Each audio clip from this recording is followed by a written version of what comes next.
Hello, this is Eric Thompson. I am president of Peerless Wealth. We are an SEC-registered investment advisory firm located and headquartered in Columbus, Ohio. Thanks as always for tuning in. This one is on 401ks, specifically on target date funds, and why I don't always think they're the best option for a lot of savers. So let's start with some general information about the 401k. It's so much more important these days than it was, let's say, in my parents' generation. My parents' generation had what we call the three-legged stool in retirement. They had income source number one from Social Security, income source two from company pension, income source three from personal savings such as 401k.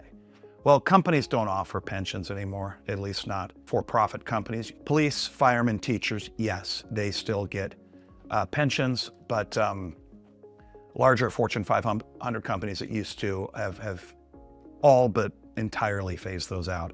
So that puts more of the burden on you as a saver to save. And the good news is, while they were phasing those pensions out, they typically offered more matching to their 401ks, but you have to take advantage of it. The nice thing about pensions was it was done for you.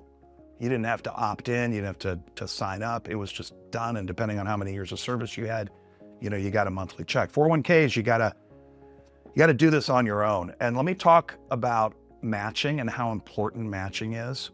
Did a little bit of research, and from what I can tell, about 75% of companies that offer a 401k offer matching.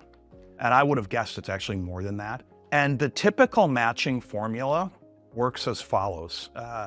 They'll offer you either a dollar for dollar match or possibly a 50 cent on the dollar match up to the first, let's say 6% of your annual salary that you're contributing. So let me tell you as an example how that would work. Let's say you make $100,000 a year and you decide to put 6% of your pay into the 401k. That's $6,000 a year. They're going to match 50% of that, which is $3,000. So you're going to get your 6 plus their 3 for a total of $9,000. That is free money. That $3,000 is free money and represents a 50% return on your contribution before the investments even kick in. So my clients, if they have that option available to them, I tell them they're required to do it because it's literally giving up free money if they don't. What you want to do is at least up to where they match, but preferably you probably want to put about 10% of your own money in. Now, in my example, if you put $10,000 a year in on 100 grand, you're still only going to get matched on the first 6,000. But the extra just goes in and gets invested. So matching is super important. You can put after-tax or pre-tax, which is called Roth versus traditional. That's not as important as to just put money in. Get it going. And talk to me or your advisor on what's better for your situation, pre-tax or after-tax. After-tax is usually better for young people when they're in a fairly low bracket. Pre-tax is usually better a little farther in people's careers when they're in a high bracket and they want that tax break. It's whether you want to pay the taxes later or you take it out. And now let me get to the investments within the 401k. I can't remember when it was, probably 10 or 15 years ago. The Department of Labor passed a rule that allowed companies to do two things. Number one, automatically enroll new employees into the 401k. I really like that because it's psychological. If it's done for you, you're unlikely to undo it. Where if they say, give you a booklet, say, here's a 401k, go sign up, you're unlikely to go sign up. It's overwhelming, but it's done for you, but you won't reverse it. So it's an automatic opt-in. People can opt out, but the statistics say that very few opt out, and they massively increase participation. So the opt-in was good, and normally they opt in at somewhere around 5% or 6%, oftentimes what the match is up to. The second thing they did is they allowed the default investment option to be something called a target date fund. And because of that, target date funds have really exploded in the last 10 to 20 years. And they represent a huge portion of the overall investable assets of the average American. And part of it's because of this auto enrollment and the default investment option. But what target date funds do, and these are issued typically by the 401k's investment provider like Vanguard, Fidelity, Schwab. They'll have a list of investments you can pick from, but if you don't pick any, then you get automatically put in a target date fund. You can also pick your own mix, which I'll talk about in a minute. What a target date fund is, they pick a date out in the future, and they have a bunch of these in 5-year increments, typically. A 2025, a 2030, a 2040, et cetera, all the way up to maybe 2060, 2065. The theory on these is you pick the target date fund with the date that most closely corresponds to when you think you're going to retire. And if this is done for you by default, they assume you're going to retire at 65. So if you were age 50 today and you were starting in a new company and they put you in one of these, they probably put you in the 2040 fund, which is 15 years from today, which is when you'd be 65 years old. And they pick the increment that's closest to when you're 65. And then within that target date fund, the managers at Fidelity or Vanguard or what have you, they are managing the portfolio to get more and more conservative as that date comes about. So they start, for younger people, very heavy in stocks, and then they get a little bit more in conservative investments like bonds and cash, so that when 65 rolls along, your account's not super volatile and your retirement plans don't get thrown off by a bear market. And that's pretty good cookie cutter advice. And I think target date funds are pretty good for most people as a cookie cutter default. But when you start getting big money in 401ks and you want to go more hands-on, which I do for my clients, I think target date funds get too conservative too early. And let me explain that. I looked at the top 3, Vanguard, Fidelity, and T. Rowe Price, and I looked at their 2040 fund, which would be for someone 15 years out. And on average, and it's pretty consistent, they have about 80% of their money in stocks and 20% of their money in bonds. Stocks over time have averaged close to 10%, bonds closer to 5%. But maybe you need some bonds as you get closer to retirement. I don't think you need bonds 15 years prior to retirement, maybe 5 years. And I'm going to pull up a little table I made to show you the effects of being too conservative too early, like these target date funds do. So here's what I did. On the left, I picked an investment mix, 100% equities, and I just did the 80-20, which really isn't that much in bonds. Now, I gave several periods of time. The first column is the last 29-year average. That's the farthest I could go back in Morningstar, and my equity mix was 60% S&P 500, 20% international, 20% large cap. Average return 9.6.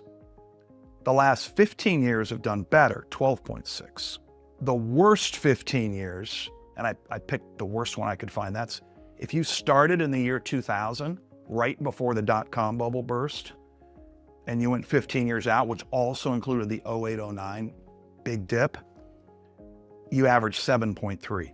So there you have it, the average of the last 29, the last 15 years, which was better than average, and the worst 15 years, which was 7.3. And I'm going to skip the last 2 columns for a second. I'm going to go down to the investment mix, 80% equities, 20% bonds. Since bonds typically return less than stocks, you can see that your returns go down some. Except in the worst 15 years, you actually did a little bit better. And I think that's the justification that maybe these big fund companies have to put that much in bonds. The second to last column, worst 15-year average with DCA. What's DCA? Stands for dollar cost averaging. When you're invested in a 401k, you don't put all your money in at once and then stop. You put little bits in every month, and that's called dollar cost averaging. And the beauty with dollar cost averaging is the dips work in your favor. When stocks drop, you keep plugging away, you get lower prices. And when you buy some low, you don't have to come all the way back. You just have to get some back to get back to even, because you bought some at the bottom. And that makes a huge difference. So that worst 15-year average with 100% equities of 7.3, If you were dollar cost averaging, like most 401k people do, your return boost to 9.1, which is actually better than the 8.1 if you included 20% bonds. So, and then the last line of this shows the return advantage of having 100% equities, except for the non-dollar cost averaging column where it was 0.5% worse. Every other time is better. And because I'm dollar cost averaging, I'm going to take out that negative 0.5, and on average, it's 1.3% a year better, which doesn't sound like much. But over a 15-year time period, and I used 100 grand starting amount, $1,500 a month put in the 401k, 100% equities would have got you 1.122 million, 80/20, 967,000. You would have had 155,000 more by not allocating as much to bonds as that these target date funds typically recommend. So I think they get a little too conservative too early. I think they're good conceptually, and they're better than like putting it all in bonds or not investing at all. And these things will get more conservative than 20% bonds as you get closer to retirement, which could skew these results even more in favor of the equity side. That said, 100% equities is going to be a little bit more volatile. But here's the thing. If you're temporarily down 20% with a 100% equity portfolio, and you're down 16% with 80%, 20% mix, I don't think your behavior is going to change much. Hopefully you just sit through it on both. So you're still going to be down with 20% bonds. You're just going to make less over time. That's why I think these things get too conservative too early. The other thing about target date funds, they assume that everybody in that fund will retire at 65 and start drawing money. When in reality, you may want to retire earlier, later. I have some clients that are retired, and maybe they're retired teachers or policemen. They live on their pensions and Social Security. They don't need any money out of their 401k. And it's really for the next generation, and to me, they should be a lot more in equities than what these target date funds are. So your 401k is often your largest asset. I have a lot of clients that they have accounts with me, but then they also have their 401k. We always go to their 401k and make sure they're investing it correctly. And they're not, because even these small little tweaks can compound to big differences over the course of 10, 15, and 20 years. And occasionally, sometimes people have all their money in their 401k. And even though our firm's not able to manage that officially, we have a service where we charge them a one-time fee that's really reasonable, and we'll review their 401k and make sure they're allocated correctly and they behave correctly during volatility to give them the best chance of accumulating, the best returns and the best nest egg for when they retire. So I hope you learned something on 401ks and target date funds, and we'll see you next time.